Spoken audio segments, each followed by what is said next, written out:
मलिक अहमद साहब से बात करते हैं, लेकिन शामी साहब सर दस्त रब्ता मैंने कर रखा था जनाब आज़म नज़ीर तारड़ साहब से भी, मुज़ाकरात का हिस्सा भी थे वो। जल्दी में आए हैं, किसी मीटिंग में जाना था अभी। पहले तो एक बात ये सुने कि आज KPK से इंतहाई अफसोसनाक जी, कुरम से मौसूल हुई। कुरम से KPK का हिस्सा है ना। जी जी जी। कुरम से वहाँ 7 असातिज़ा जो हैं हाई स्कूल में फायरिंग, हाई स्कूल में फायर करके उनको शहीद कर दिया गया। एक और एक पारा चनार में जी वहाँ भी। और कोहाट बोर्ड जो है उसने अपने इम्तिहानात मुलतवी कर दिए। इंतहाई अफसोसनाक खबर, इंतहाई बड़ा सानेहा है। बिल्कुल है।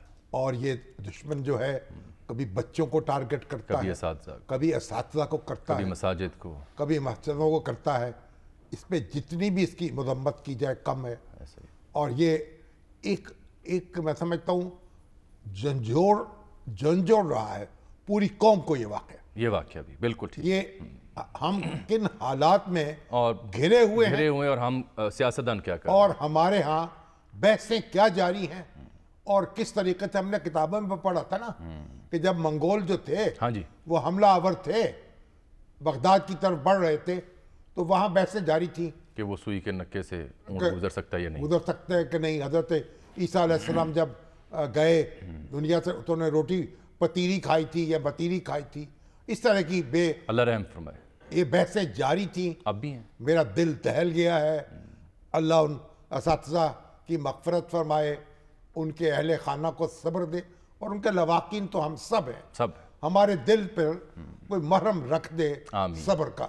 आमीन। अच्छा तारड़ साहब, बहुत शुक्रिया आपके वक्त का। मैंने सूरत हाल वाज़े की अपने इब्तदाइये में।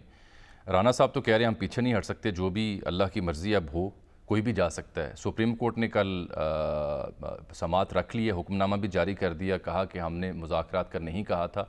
14 मई का हुक्मनामा बरकरार है। इलेक्शन कमीशन हाथ खड़े कर चुका, PTI ने अपनी रिपोर्ट जमा करा चुकी। आपकी जानिब से क्या रिपोर्ट जमा कराई गई है? देखिए जी, अभी क्योंकि हमारा नेशनली कोलेशन पार्टनर्स हैं और उनसे मुशावरत के बाद ही जो भी एक्शन होता है, क्योंकि ये बड़ा उजलत में एक तरह से नोटिस निकला कि जी कल के लिए फिक्स कर दिया गया है, तो उस पर मुशावरत हो रही है। सुबह जो भी सूरत हाल हुई, अटॉर्नी जनरल साहब कोर्ट को इन्फॉर्म करेंगे और वो जो भी वो चाहे इन राइटिंग हो या जुबानी या तहरीरी, दोनों सूरतों में जाहिर है वो जो अहवाल है मीटिंग का, क्योंकि PTI की तरफ से इन राइटिंग आ चुका है, जो बातें वहाँ पे हुई उन पे हमारा मौक़िफ़ भी अब तकरीबन सामने ही है। हमने तो कौमी मुफाद में ये बात उनसे की थी कि इस वक्त जिस किस्म के मौशी हालात हैं और जो लॉ एंड ऑर्डर, जैसे आप अभी जिक्र कर रहे थे, अल्लाह ताला इस मुल्क को महफूज रखे इस तरह के मामलात से। और ये भी एक लंबी बहस है कि ये दोबारा सियासी गलती किसने की और क्यों की, लेकिन इन सारी चीज़ों को सामने रखते हुए हमने उन्हें बताया कि जो मौशी चैलेंजेस है वो बहुत ग्रेवर इन नेचर हैं और उसके लिए सियासी हुकूमत का बजट देना और ट्रेड पॉलिसी देना इंतहाई ज़रूरी है रियासत पाकिस्तान के लिए। खुदा न खास्ता अगर चीज़ें रुकती हैं IMF के हवाले से या जो हमारा ब्रदरली कंट्रीज के साथ कुछ मामला चल रहे हैं और केयर टेकर से वो कंट्रोल नहीं होती और सिचुएशन थोड़ी संगीन होती है और कोई डिफॉल्ट या इस तरह के बादल मंडलाते हैं, तो केयर टेकर से तो संभालना मुश्किल होगा। और फिर वो तारड़ साहब ये शामी साहब आपसे मुखातिब हैं। तारड़ साहब, ये तो अब आपकी राय है ना और आपका नुक्ता नज़र है। आपने कोई रिपोर्ट तो अदालत में जमा नहीं कराई और अदालत ने जो हुक्म जारी किया है आज कल का 11:30, वो कल 11:30 बजे समात होगी। जो इस्लाहात का बिल है वो मुअत्तल रहेगा और इलेक्शन जो है कराने की जो तारीख है 14 मुकर्रर की गई थी, 14 मई। उनका जी ये 14 मई को इंतखाबात कराने का हुक्म अपनी जगह बरकरार है, तो अब कैसे होगा क्या? ये तो लग रहा है कि फरीकैन ने आस्तीनें चढ़ा ली हैं और ये तो एक तसादुम की कैफियत पैदा हो गई है। देखिए शामी साहब, मैं बड़े अदब से अर्ज करूंगा, मैं 30 साल इस प्रोफेशन में गुजारे हैं और आज भी इसी प्रोफेशन का हिस्सा हूँ।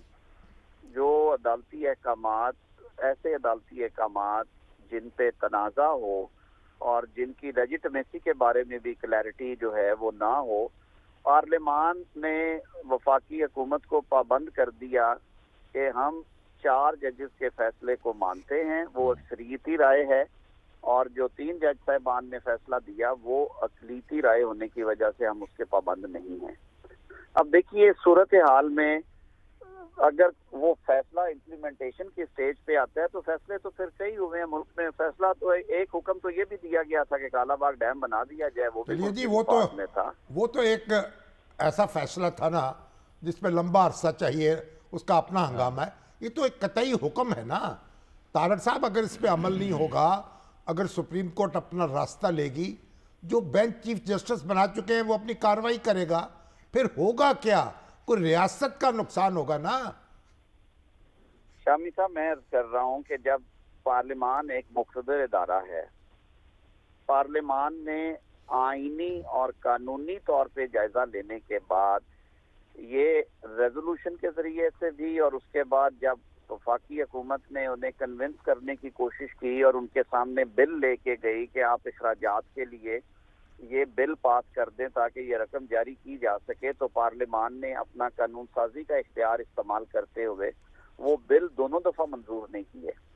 तो अब बताइए कि फिर क्या रास्ता रह जाता है हुकूमत के पास? यानी तारड़ साहब मैं सादा करता हूँ बात। आप भी ये फरमा रहे हैं, आपसे कुछ देर पहले लंदन में नवाज शरीफ साहब भी ये फरमा रहे थे कि हम तो 4-3 का फैसला मानते हैं। आप भी ये कह रहे हैं कि अब 4-3 का फैसला मानते हैं, 4-3 का फैसला मानते हैं, गोया आप फिर उसके बाद जो 14 मई को पंजाब में इंतखाबात का इनेकाद है उसे भी नहीं मानते, और फिर उसके बाद अगर कल सुप्रीम कोर्ट को हुक्मनामा जारी करता है तो उसे भी नहीं फिर मानेंगे आप? देखिए कल वाला जो केस है ना, ये वो नेगोशिएशन का केस है। ये मेन केस, अगर मैं गलत नहीं हूँ, जो मुझे इतला है अभी तक, ये कॉन्स्टिट्यूशनल पिटीशन नंबर 9 ऑफ 2023 कल के लिए फिक्स्ड है, जो सरदार काशिफ बनाम वफाके पाकिस्तान है। उसमें 2 फरीकैन ने गुफ्तगू की आपस में बैठ के, 5 राउंड हुए 3 रोज। जी हाँ, ये सरदार काशिफ वाला, ये बिल्कुल जी सरदार काशिफ वाला। तो उसमें इलेक्शन के इनेकाद का होना या ना होना इसका सब्जेक्ट मैटर नहीं है। ये तो एक अटेम्प्ट थी कि इंतखाबात इकट्ठे हो सकते हैं या नहीं हो सकते। अब उसका नतीजा पीटीआई ने लिख के दे दिया है कि जी हमने कहा है कि 14 मई को आप असम्बलियां डिसॉल्व उससे पहले कर दें तो इलेक्शन इकट्ठे करवा लें, वरना नहीं। हमारा मौक़िफ़ ये है कि बजट और ट्रेड पॉलिसी से पहले असम्बलियां डिसॉल्व करना मुल्की मुफाद में नहीं, और उसका बहुत नुकसान होगा, और हम इस नुकसान और इस एक्सपोजर पे पाकिस्तान को छोड़ के नहीं जा सकते। लेकिन सर ये देखें ना कि शामी साहब इस फैसले में, लेकिन इस फैसले में तो जो 3 सफ़ात पर मबनी आया है जिसका आप जिक्र भी करें, इसमें तो उन्होंने कहा है कि हमने तो मुज़ाकरात की हिदायत ही नहीं की और अपनी सी कोशिश है उसके हम मोतरफ हैं, लेकिन हमने ऐसी कोई बात की नहीं हुई, और 14 मई का हुक्मनामा अपनी जगह बरकरार है। बिल्कुल नहीं की। तो फिर 14 मई के, जब 14 मई आएगी, वो इलेक्शन कमीशन और सुप्रीम कोर्ट के दरमियान है मामला। हुकूमत में तो इलेक्शन नहीं ना करवाने जी। इलेक्शन का इनेकाद इलेक्शन कमीशन ने करना है, उसमें पॉलिटिकल पार्टीज की अपनी स्टेटेड पोजीशंस हैं। पाकिस्तान मुस्लिम लीग नून फर्मली इस बात पे खड़ी है कि वो 4 का फैसला मानती है और 3 का फैसला उस पर मुसल्लत नहीं। किसी सियासी जमात पे आप धक्के से फैसला कैसे मुसल्लत करते हैं? गोया आप उनका कल का फैसला फिर नहीं मानेंगे कोई आता है तो, क्योंकि आप 4-3 का मानते हैं। फिर हम कंफ्यूज कर रहे हैं।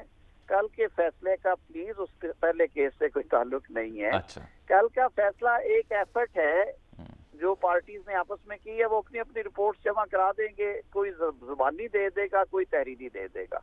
एक ने तहरीरी दे दी है, दूसरी भी शायद तहरीरी सुबह चली जा रही, तो जुबानी रिपोर्ट उनके सामने रख दी जाए। तारड़ साहब इसका मतलब ये है कि हम ये ऐलान कर रहे हैं कि कॉन्स्टिट्यूशनल मशीनरी जो है वो फेल हो चुकी है। जामी साहब बिल्कुल भी नहीं है ये ऐलान। कॉन्स्टिट्यूशनल मशीनरी फेल करवा ना दी जाए तो अलग बात है। हुकूमत पाकिस्तान ने अपनी आईनी जिम्मेदारी की हद तक जो भी सिचुएशन थी वो पार्लियामान के सामने रख दी। देखिए शाम साहब, हुकूमत की प्रॉब्लम क्या थी?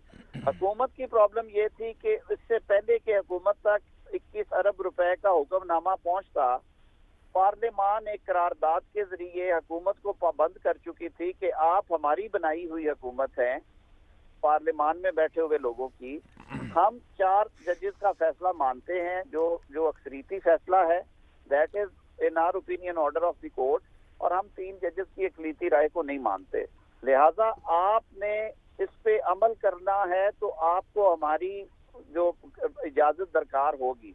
आईने पाकिस्तान शामी साहब ये कहता है कि आप फेडरल कंसोलिडेटेड फंड में से अगर 10 रुपए भी देंगे चार्ज एक्सपेंस के अलावा, तो आपने उसकी इजाजत कौमी असेंबली से लेनी है। वफाकी काबीना ने इस सारी बहस के बावजूद के फैसला माने या ना माने, नेक नीति के साथ वो डिमांड जो थी वो कौमी असम्बली के सामने रख दी।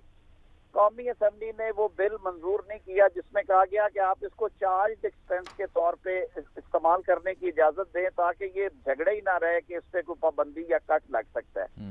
ये इख्तियार पार्लियामान में बैठे कानून साजों का है और वो भी सिर्फ कौमी असम्बली में, जिनको 22 करोड़ लोगों ने वोट के जरिए उन्होंने वो डिसमिस कर दी हमारी डिमांड। तो गोया जब दोबारा आई, मैं फिर अर्ज करता हूँ, जब दोबारा हुक्म आया कि गवर्नर स्टेट बैंक ऐसे पैसे निकालें, फलां सेक्रेटरी खजाना इस तरह से करें और इलेक्शन कमीशन को इस तरह पहुंचाए जाएं, फिर ये मामला काबीना में रखा गया कि जी अब ये दोबारा हुक्म आ गया। हमने फिर सरे तस्लीम खम करते हुए वो डिमांड जो थी, क्योंकि पहले सुप्रीम कोर्ट के हुक्म के ताबे लेके गए थे, दोबारा लेके गए कि जनाब अब सूरत हाल ऐसी है, ऐसी सूरत हाल में हुकूमत आपके सामने ये रखती है, नजर सानी करें अपने पहले फैसले पे।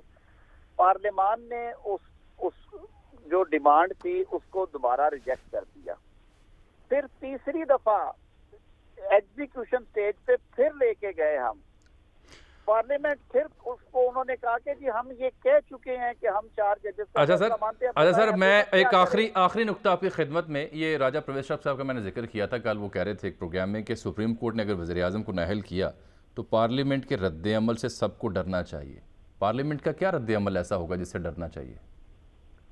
देखिए जामी साहब, अब इस बात को हम जितनी मर्जी हवा दे लें, लेकिन बात बड़ी सीधी सी है कि ये फैसला शामी साहब अगर फुल कोर्ट का होता तो किसी की मजाल नहीं थी कि ये पर भी मार सकता। अगर आप अभी वो रीमा उमर साहब की जो रिसर्च है वो पढ़ी होगी, आपकी नजर से भी गुजरी होगी, हमने सुनी है, पिछले 5 साल से ये एक तमाशा चल रहा है कि केसेस की नोयत देख लें और बेंचेस की कंपोजिशन देख लें। अब सुप्रीम कोर्ट के अंदर से आवाजें उठी, अब देखिए पाकिस्तान। अच्छा, वैसे उसके पैरेलल भी एक ऐसा ही डेटा मौजूद है जो ज़ाहिर बात है दूसरे जो आपके मुखालिफिन है वो भी एक डेटा देते हैं कि सियासतदानों के अपने जो अमाल नामे उस पर क्या क्या था, विद कंक्रीट लिस्ट, तो उनके पैरेलल वो भी एक जवाब मौजूद है। वो तो चलिए, इस बहस से कतई नजर तारड़ साहब, क्या जो चीफ जस्टिस जो हैं, जब तक चीफ जस्टिस हैं, बेंच बनाने का इख्तियार उनके पास है, कवायद और ज़वाबत के मुताबिक जो वो कहेंगे कि बेंच मैंने बनाया है वही बेंच समझा जाएगा, वही सुप्रीम कोर्ट समझी जाएगी। इसका इनकार कैसे करेंगे आप? शामी साहब, 20 अप्रैल 2023 तक वो इख्तियार उनके पास था। जिस रोज supreme court practice and procedure act आया है माजरत के साथ, उसके बाद वो इख्तियार एक मुतनाज़ा वो तो सस्पेंड हो गया ना। शामी साहब, मैं वही अर्ज कर रहा हूँ कि सस्पेंड हमने तो आज तक हिस्ट्री में बिल सस्पेंड होते नहीं देखे। एतजाज हसन केस 12 रुकनी जजमेंट है, डॉक्टर मुबशर हसन केस है 17 रुकनी जजमेंट है।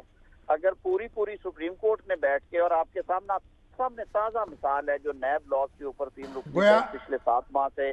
चलिए मैं तारड़ साहब को इजाजत दे रहा हूँ सर, उन्होंने एक मीटिंग में जाना था। आप ठीक है, आप अपनी बात करते चले जा रहे हैं, हम इसे समेटते हैं, हम सवाल अर्ज करते चले जा रहे हैं, लेकिन जो नतीजा है ना वो तसादुम, नतीजा कुछ अच्छा नजर नहीं आ रहा। पाकिस्तान की रियासत जो है, नतीजा शामी साहब मुझे मौका दे, नतीजा है क्या? सुबह फुल कोर्ट बिठा दे, अदालत उस्मा सुबह बिठा दे फुल कोर्ट, आप और हुक्म सादर कर दे कि ये मामलात इस तरह से चलाए जा रहे हैं। मैं ऑन रिकॉर्ड कह रहा हूँ किसी की मजाल नहीं है कि वो इस पे पार मार सके।